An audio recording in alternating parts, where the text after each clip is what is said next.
Tiga fenomena air pasang besar diramal landa Malaysia.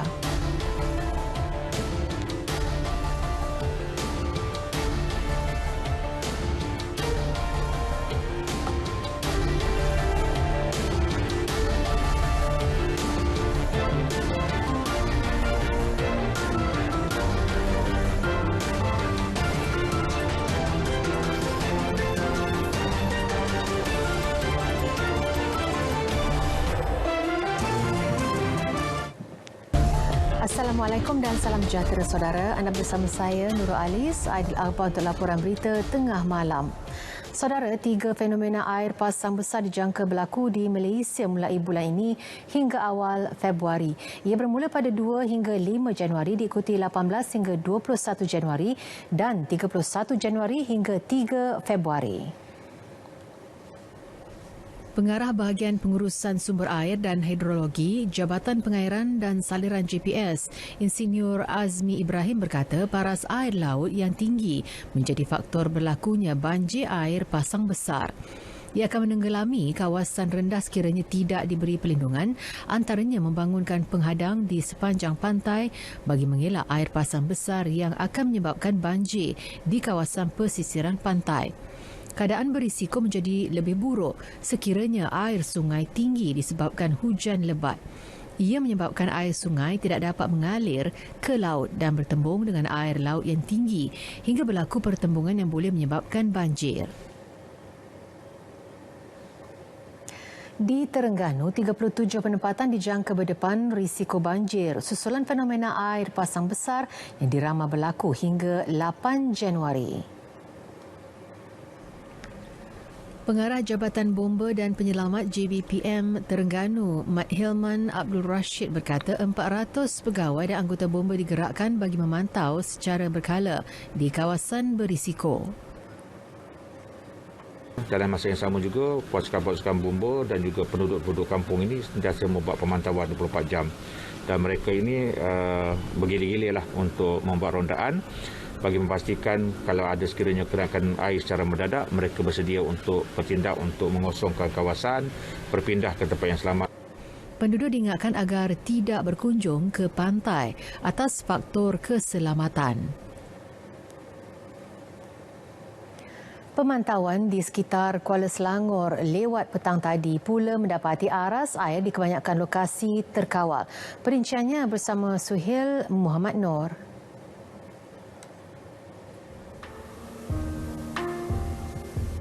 Saudara, Jabatan Pengairan dan Saliran JPS memaklumkan fenomena air pasang besar yang dijangka berlaku bermula semalam sehingga Rabu di beberapa tempat di Kedah, Perak, Johor dan Selangor. Namun, walaupun fenomena air pasang besar kali ini berskala lebih kecil, keadaan akan menjadi lebih buruk jika disertai angin kencang, ombak besar dan hujan lebat. Jabatan Bomba dan Penyelamat Kuala Selangor berkata, terdapat peningkatan air pasang di sekitar lokasi Pantai Remis, Pantai Jeram, bagan Sungai Janggut, bagan Sungai Sembilang dan jeti Jambatan Kuala Selangor. Pemantauan di sekitar lokasi mendapati air berada di paras 5 meter namun tidak membahayakan penduduk berhampiran dan keadaan masih terkawal. Operasi pemantauan dilakukan anggota bomba 5 kali sehari hingga Rabu ini melibatkan kawasan tumpuan dan kawasan dijangka banjir kilat. Persiapanlah yang inisiatif yang kita ada buat ialah kita membawa bersamalah sampan yang mudah alih lah di atas jentera untuk melakukan sebarang pemindahan mangsa lah dalam waktu yang terdekat lah. Bagi pengunjung-pengunjung di pantai, janganlah terlalu asyik untuk menengok ombak yang tinggi, itulah berhati-hati. Malah pemantauan turut dijalankan di bagan Sungai Yu, bagan Pasir Panambang dan bagan Sungai Buloh. Sekiranya air pasang besar dan hujan lebat berlaku serentak, orang ramai perlu bersedia berpindah ke tempat selamat dan mematuhi arahan pihak berkuasa. Laporan Suhail Muhammad Noor, Berita RTM. Sementara itu, situasi air pasang di Pantai Murib, Kuala Langat masih tenang namun langkah berjaga-jaga telah diambil. Penduduk di kawasan berisiko di Sabak Bernam, Selangor juga bersedia untuk dipindahkan sekiranya aras air mencecah tahap waspada atau bahaya. Jadi kita masuk, nak tinjau-tinjau lah air pasang besar ke tidak. Risau juga. Sebab takut air naik lagi kat rumah tu kan. Jadi kita tengok-tengok je lah ni. Sebab sini kalau air pasang besar, biasa kampung-kampung sini dia akan naik air lah. So far semalam pun okey, malam tadi pun okey. Bila dah naik tu kita terpaksa naikkan barang lah dekat tempat yang tinggi sikit kan. Macam kalau almari-almari tu kita letak batu-bata ke apa benda bagi tinggi sikit. Tapi kalau dah tak boleh sangat, kita dah tak boleh buat apalah, terpaksa biar macam gitu je lah. Pasrah. Tujuan saya datang ke sini nak tengok air pasang. Tapi keadaan nampaknya alhamdulillah. Tapi minta berhati-hatilah semasa air pasang, air naik ni, berjaga-jagalah. Rumah abang terkena tak air pasang apa ke? Rumah saya terkena sampai dekat lutut dah setakat ni. Tapi teruk jugalah bertunggu lumus membersihkan rumah. Penduduk di kawasan berisiko di Sabak Bernam, Selangor juga bersedia untuk dipindahkan sekiranya aras air mencecah tahap waspada atau bahaya. Tapi kita dah hati-hatilah kalau dia dah naik daripada sana tu, orang dah tak masuk.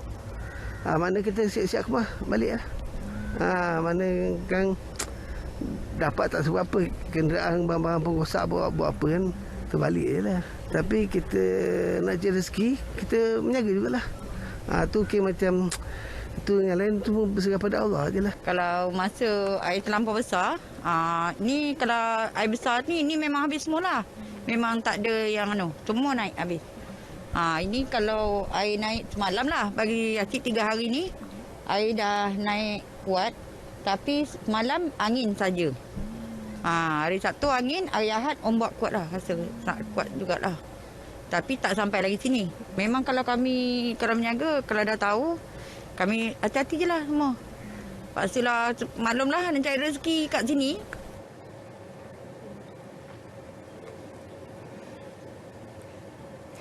Di Pahang, beberapa kampung di Kuala Rompin mula dinaiki air.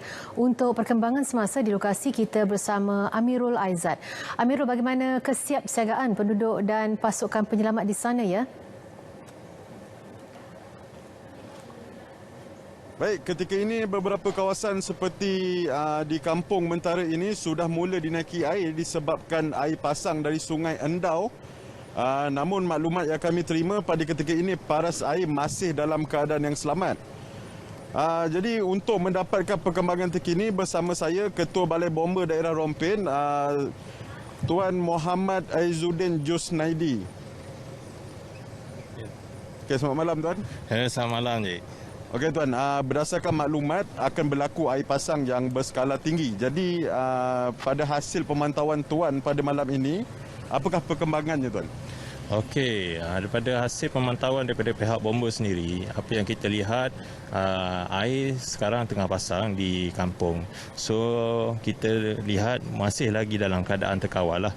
Maksudnya, sekarang ni berlaku air pasang dan hujan pun tidak turun dengan lebat. So, kita boleh tengok kampung pun memang dinaiki air, tapi kita boleh kawal lagi lah. Jadi apakah persediaan yang dilakukan oleh pihak bomba bagi menghadapi segala kemungkinan yang akan berlaku dan berapa kekuatan anggota pada masa ini Tuan? Okey, untuk pihak jabatan sendiri, kita sebelum ini kita telah membuat satu persediaan awal sebelumnya datang monsun timur laut ni, seperti kita akan mengadakan latihan, iaitu latihan memantapkan dari segi anggota kita sendirilah sebelum kita bersedia untuk menyelamatkan nyawa ataupun harta benda orang awam. Jadi dari segi sekarang kita membuat pemantauan dari semasa ke semasa paras air. Maksudnya jika berlakunya kenaikan paras air yang bahaya, kita akan bertindak untuk mengeluarkan mangsa ke tempat yang selamat. Jadi boleh Tuan beri sedikit saranan lah untuk masyarakat kita untuk langkah keselamatan mereka. Okey, bagi pesanan saya sendiri, saya berharap agar masyarakat jika berlakunya orang kata kenaikan air, kita bersedia untuk berpindah ke tempat yang selamat lah. Maksudnya tidak ada lagi orang kata kita menangguh-nangguhkan pemindahan tersebut supaya kita tak nak perkara yang tidak yang orang kata tidak diingini berlaku kepada mangsa tersebut. Okey, itu saja Tuan. Terima kasih banyak Tuan. Itu saja yang dapat saya kongsikan pada ketika ini. Yang saya akan bawakan lagi perkembangan kepada anda dari semasa ke semasa. Jadi terus setia bersama RTM. Kita kembali ke studio. Silakan. Terima kasih Amirul di lokasi. Setakat pukul 11 malam tadi, 14,227 individu berlindung di 192 PPS melibatkan 6 negeri. Berikut statistiknya.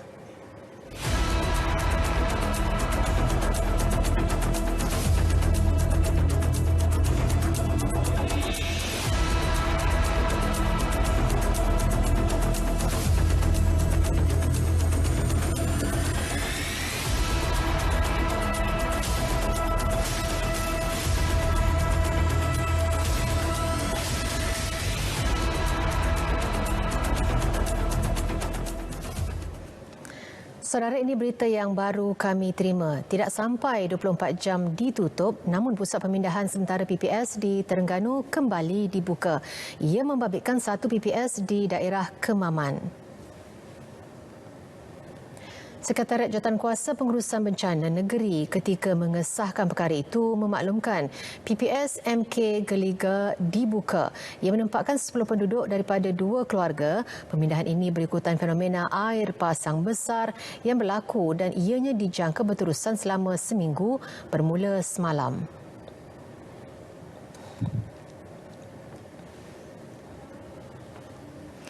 Perkembangan selanjutnya, pembayaran bantuan wang Ehsan BWI kepada Ketua Isi Rumah KIR terjejas banjir di Kelantan, Melaka, Terengganu, Perak dan Kuala Lumpur mencapai 100%. Di Pahang pula agihannya mencecah 65.5%, Negeri Sembilan 82.7% dan Selangor 47.6%. Agihan bagi penduduk terjejas banjir gelombang pertama dijangka selesai Rabu ini. Perdana Menteri memaklumkan ia menjadikan 61.2% atau 28,258 KIR menerima BWI dalam tempoh 10 hari sejak 27 Disember 2021. 38 daripada 51 keluarga mangsa yang terkorban juga telah menerima BWI pengurusan kematian. Dalam tempoh sama, sebanyak 33 juta daripada 93 juta ringgit permohonan pinjaman mikro Bank Simpanan Nasional oleh penduduk terjejas diluluskan. Bagi sumbangan rangkaian tindak balas bencana syarikat berkaitan kerajaan dan syarikat pelaburan berkaitan kerajaan, 60% daripada sumbangan berjumlah 58 juta ringgit berjaya dilaksana. Baucer pembelian barang elektrik, Kementerian Tenaga dan Sumber Asli pula boleh mula digunakan di premis terpilih atau secara dalam talian mulai Jumaat ini. Pada hari sama, diskaun dan baucer pembaikan kenderaan akan terpakai.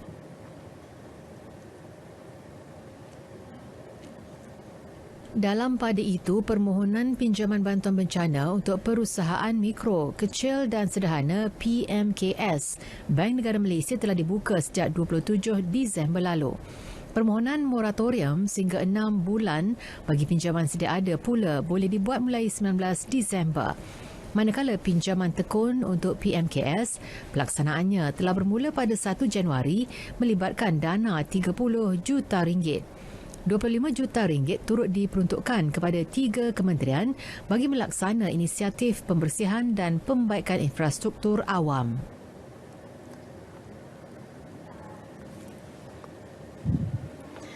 Perdana Menteri turut memaklumkan mesyuarat khas pasukan petugas pengurusan pasca banjir mengemuka beberapa cadangan penambahbaikan menghadapi banjir.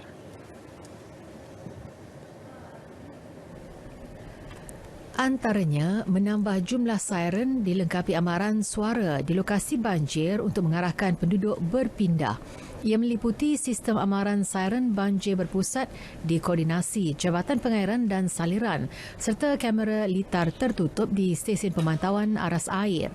Turut dicadang peningkatan tahap pelindungan atau ulangan reka bentuk infrastruktur saliran dan pantai daripada 100 tahun Average Recurrence Interval ARI kepada 200 tahun ARI.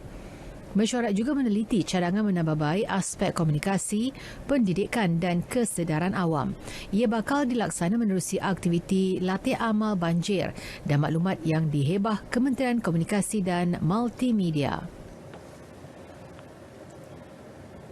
18 sekolah di bawah Kementerian Pendidikan masih dinaiki air, sementara 87 sekolah lagi dijadikan PPS.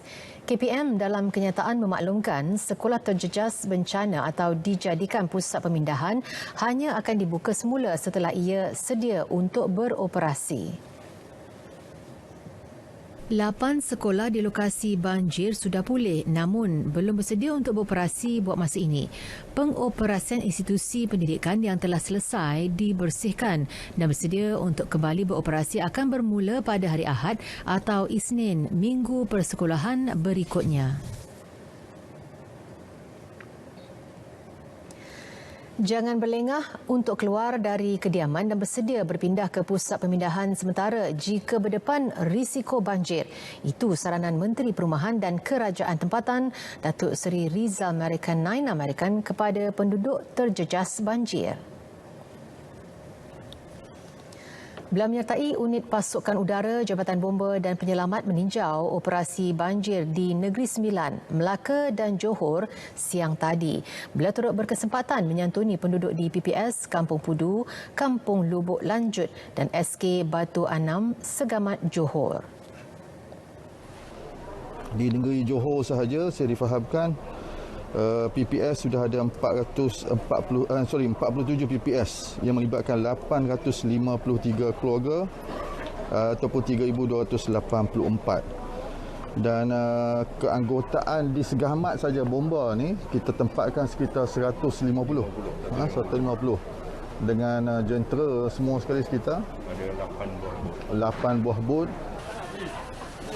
KPKT telah menyediakan peruntukan tambahan RM7.8 juta bagi kerja perkhidmatan kutipan, pembersihan dan pelupusan sisa banjir menjadikan jumlah keseluruhan RM20.4 juta.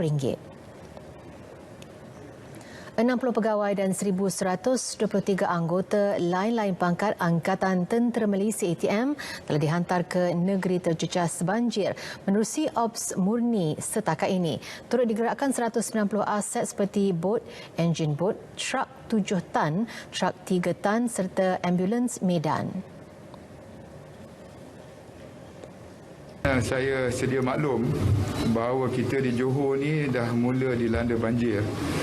Dan tumpuan telah pun saya arahkan untuk melihat ke daerah Tangkak, Segamat, Kota Tinggi, Johor Bahru, Kluang dan juga Mesing. Dan sebahagian daripada 1 batalion anggota Angkatan Tentera Malaysia yang diletakkan dalam keadaan siap siaga di Johor ni. Kerja-kerja pembersihan pasca banjir di Kuala Lumpur dan Melaka mencapai 100%. Negeri 90-95%, Selangor 82% dan Pahang 77%. Jelas Perdana Menteri, hampir 54,000 tan sisa banjir telah diurus menggunakan 2,730 jentera. Setakat ini, RM50 juta diperuntuk kepada 32 pihak berkuasa tempatan bagi kerja-kerja pembaikan infrastruktur, kemudahan awam, sosioekonomi dan keselamatan. Kira-kira RM970 juta diperlukan Kementerian Kerja Raya bagi melaksanakan kerja-kerja pasca banjir di seluruh negara. Usaha itu melibatkan baik pulih jalan-jalan persekutuan dan negeri di 895 lokasi. Ia merangkumi infrastruktur seperti jambatan, jalan raya dan cerun. Bagi menambah baik komponen Jambatan Bailey di Hulu Langat pula, 30 juta ringgit diperlukan. Ia sebagai persediaan awal menghadapi risiko banjir pada masa depan. Untuk jambatan yang terputus ini melibatkan 14 buah rumah yang terputus hubungan sekarang ini, dan Alhamdulillah dengan kerjasama di antara JKR dan Angkatan Tentera Malaysia, maka Bailey Bridge dah siap dipasang. Sekarang ni ialah kerja-kerja embankment. Embankment itu jalan 7 lah untuk ke jambatan ini. Alhamdulillah, insya-Allah dengan komitmen daripada JKR, para kontraktor dan sebagainya, kita mengharapkan hari ini dapat disiapkan lewat petang ini ataupun selewat-lewatnya pagi besok. Dalam perkembangan berkaitan, beliau memaklumkan penduduk terjejas banjir akan menerima pembinaan rumah kekal banjir. Kaedah pelaksanaan akan diperincikan kemudian. 97% daripada 1,040 infrastruktur telekomunikasi yang terjejas banjir telah dibaik pulih. Perkara itu dimaklumkan Menteri Komunikasi dan Multimedia Tan Sri Anwar Musa menerusi ciapan Twitternya bagi 25 infrastruktur komunikasi masih dalam proses baik pulih.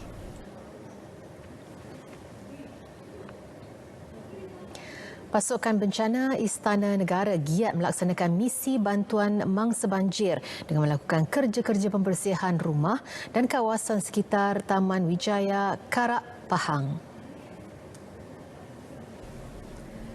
Misi disertai 35 sukarelawan terdiri pegawai dan kaki tangan Istana Negara itu diketuai Juruiring Tentera Laut kepada Yang di-Pertuan Agong Laksmana Pertama Datuk Sharom Shaim. Ia buat julung kalinya melibatkan penyertaan 15 sukarelawan Pasukan Telekom Malaysia Reaching Out Volunteers TM Rovers. Kerjasama itu adalah atas perkenan dan cetusan Idea Baginda. Sukarelawan ini membersihkan kawasan perumahan, memasak serta mengedarkan makanan kepada penduduk terjejas.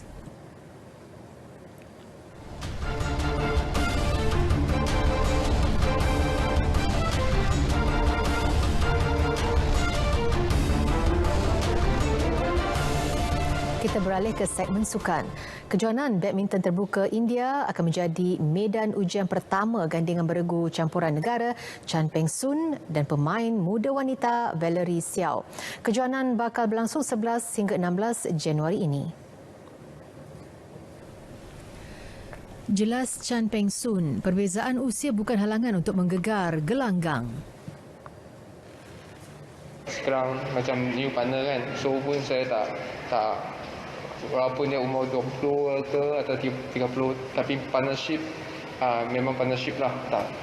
Saya tak pergi charge dia punya umur macam mana lah, umur berapa lah. So yang penting dalam court kita punya combination bagus lah. Bagi Valerie Xiao, beliau bersyukur dapat berganding dengan pemain cukup berpengalaman. At this situation, I'm trying my best to improve what my weakness lah. Just improve that, then I hope that I can help uncle in court lah. Lebih kurang seminggu berlatih bersama, beliau yakin dengan keserasian dengan pasangan.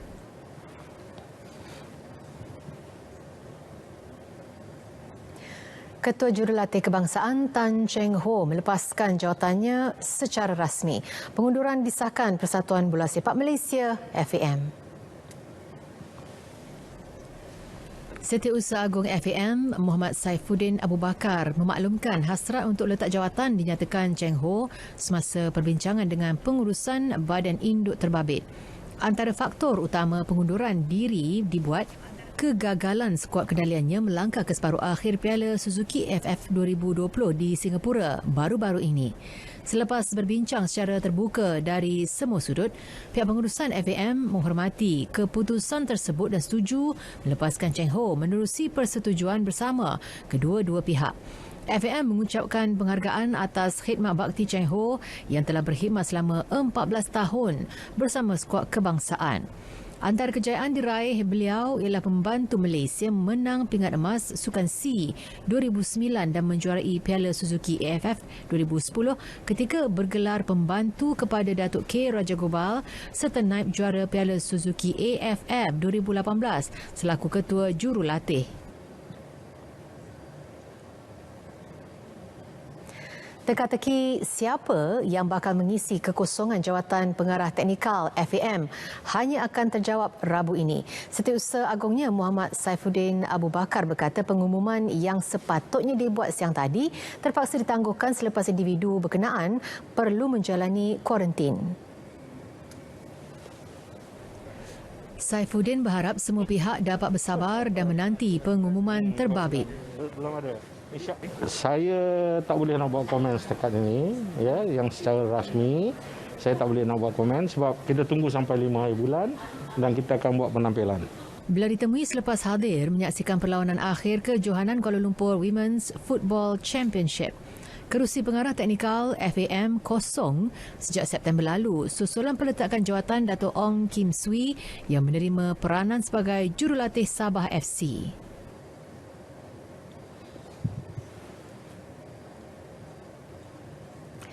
Menjelang saingan Liga musim 2022, KDAFC menerima tajaan Lotto Sports Italia. Tajaan diberi menerusi Prestige Sports Sdn Bhd. Tajaan diberi untuk tempoh setahun dengan pilihan sambungan tajaan untuk tahun kedua yang membabitkan nilai 1.1 juta ringgit setahun. Tajaan bakal diguna untuk pasukan Liga Super, Piala Presiden, Piala Belia dan pasukan bawah 17 tahun. Lotto Sports Italia merupakan penaja pasukan Kedah selama 3 tahun bermula musim 2019. Jenama sama turut menaja beberapa kelab ternama Eropah. Saudara, berita tengah malam berakhir di sini. Untuk penduduk di negeri-negeri yang mengalami hujan berterusan dan terjejas banjir, kekal waspada, patuhi arahan pihak berkuasa. Dapatkan perkembangan sahih sepanjang masa melalui portal berita RTM di berita.rtm.gov.my. Saya Nur Alis, Aidil Akbar mengucapkan salam hormat dan jumpa lagi.